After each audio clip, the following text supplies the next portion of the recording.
Breaking news. আবারও শিবের মাথায় জল ঢালতে যাবার পথে মর্মান্তিক পথ দুর্ঘটনার কবলে পড়ে মৃত্যু হলো 5 জনের। ঘটনায় রীতিমতো শোকের ছায়া গোটা বাগডোগরা নকশালবাড়ি এলাকা জুড়ে। জানা যায়, সকাল সকাল বাবার মাথায় জল ঢালবে বলে 10 জন ভোলেবম যাত্রী তথা যুবক পায়ে হেঁটে রাস্তার ধার দিয়ে যাচ্ছিল বাবার ভোলানাথের মাথায় জল ঢালবার উদ্দেশ্যে। সেই সময় পেছন দিক থেকে আসা একটি স্করপিও গাড়ি দ্রুত গতিতে এসে তাদেরকে একে একে পরপর 10 জনকে ধাক্কা মেরে রাস্তার পাশে নয়নঝুলিতে পড়ে যায়। এরপরই ঘটনাস্থলে মৃত্যু হয় বেশ কয়েকজন ভোলেবম যাত্রীর। ছুটে আসে দমকল বাহিনী ও স্থানীয় পুলিশ প্রশাসন। উদ্ধারের কাজে ঝাঁপিয়ে পড়েন সকলে। যদিও আহতদের প্রত্যেককে উদ্ধার করে উত্তরবঙ্গ মেডিকেল কলেজ ও হাসপাতালে পাঠানো হয়। তবে সাত সকালে এমন দুর্ঘটনার কী কারণে ঘটল, পুরো ঘটনা তদন্ত শুরু করেছে পুলিশ। তবে এলাকাবাসীদের সন্দেহ, স্করপিও গাড়িটির চালক সম্ভবত ঘুমিয়ে পড়েছিলেন, যার জন্যই এমন দুর্ঘটনা ঘটেছে বলে মনে করেছেন স্থানীয়রা। তবে যে ঘটনাটি ঘটেছে তা অত্যন্ত দুঃখজনক এবং মর্মান্তিক ঘটনা।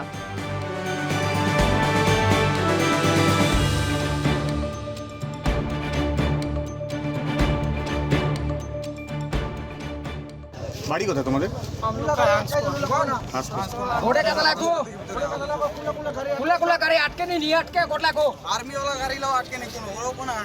মানে যখন ঘটনাটা ঘটে তোমরা সাহায্য চেয়েছিলে লোকের কাছে?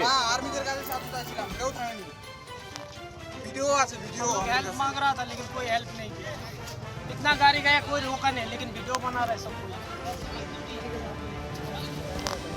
रोड में फेंका हुआ है सब, सबका बोर्ड पड़ा हुआ है, कोई नहीं रुकता। আর ইন্টারভিউ দিতে লাগবে না।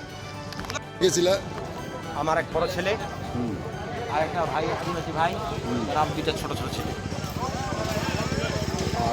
যারা মারা গেছে ওরা সবাই সামনে ছিল? তার সামনে ছিল। আচ্ছা, যারা মারা গেছে ওদেরকে কে কার কি আত্মীয় হয়? এক গ্রামের লোক, আমরা বাইরের লোক যারা না, গ্রামের লোক। গ্রামের লোক। তো যারা যারা মারা গেছে তারা নিজেদের মধ্যে কি সম্পর্ক? এরা যেরকম আমার ছেলে মারা গেছে, একটা তোমার ছেলের নাম কি? কনক বর্মন। প্রহ্লাদ বর্মন? কনক বর্মন। কনক বর্মন তোমার ছেলের নাম? উনিও ছিলেন। আমিও ছিলাম। তোমার ছেলে তোমার সামনেই এরকম অ্যাক্সিডেন্ট আমার সামনেই মারা গেল। গাড়িটা খুব জোরে ছিল? খুব স্পিড গাড়ি ছিল। ওই গাড়িতেও কি বলবমের লোক ছিল? ও গাড়িতে তো বলবো লোক ছিল। ওর ড্রেস ওরা পরা লোক। বলবমের ড্রেস পরা ছিল। তো আমাদের কি মহিলা কেউ ছিল? মহিলা ছিল না, সব পুরুষ ছিল, সবাই পুরুষ ছিল। তো অ্যাক্সিডেন্ট হওয়ার পর ফার্স্টে তোমাদেরকে কে উদ্ধার করতে হবে? কেউ উদ্ধার করতে আসেনি। তো তোমরা কি করলে অ্যাক্সিডেন্ট করে? আমরা যে এই 4 জন ছিলাম, যে এই 4-5 জন যে ছিলাম, যে দেখতেছি তো ওপেন ডেট হয়ে গেল। যারা কাছে যাচ্ছি সেই ডেট, যারা কাছে যাচ্ছি সবাই ডেট। হ্যাঁ, তার কি করবো? কান্নাকাটি করা শুরু করছি। আমরা কি করবো? ছেলে মারা গেল, এখন করবো কি? আমি কাকে মারে আর গাড়িটাকে ধরে আর যা করবো কি? তো তোমরা বাড়ি থেকে কখন বেরিয়েছো? আমরা বাড়ি থেকে বাড়ি হয়েছি 4:30টার সময়। তো তোমাদের যাওয়ার কোথায় প্ল্যান ছিল? আমরা যাই ওখানে প্লেন ছিল এই জঙ্গলি বাবা।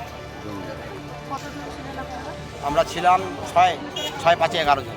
পিছনে আরও ছিল, আমরা লাইন করেই আসতেছি, রাস্তার সাইড দিয়েই যাচ্ছে। রাস্তার সামনে। ও গাড়ি মানে রং সাইডে আসছিল না, না পিছন দিয়ে আসছে। একটাই গাড়ির মধ্যে সংঘর্ষ হয়েছে। হ্যাঁ, পিছনে ছিলাম। তারপরে এদেরকে ঠায় করে মেরে দিল, পোল খুঁটি ওগুলো ভেঙে দিল। ভাঙে দেওয়ার পর দেখতে গিয়ে সবাই ডেট, কেউ জিন্দা নেই। কজন মারা গেছে? এখানে 5 জন মারা গেছে। 5 জন? 5 জন ওপেন ডিটেল। আর ওই গাড়ির মধ্যে কেউ মারা গেছে? গাড়ির মধ্যে কেউ মারা যায়নি, ওরা পালিয়ে গেছে। পালা গেছে। আপনারা কোথা থেকে কোথায় যাচ্ছিলেন? আমরা বাড়ি থেকে আছে বাড়ি, মোটামুটি 4-5 কিলো। হেডমুড়ি জায়গার নাম কি? আমার হাউদিজোত। জায়গার নাম হাউদিজোত। হাউদিজোত। আর দানাগজের ছিল লোক? দানা করছে না, ওটা দানা করছে। হাউদিজোতে কতজন ছিলেন টোটাল আপনারা হেঁটে? ওটা মোটামুটি 10 জন।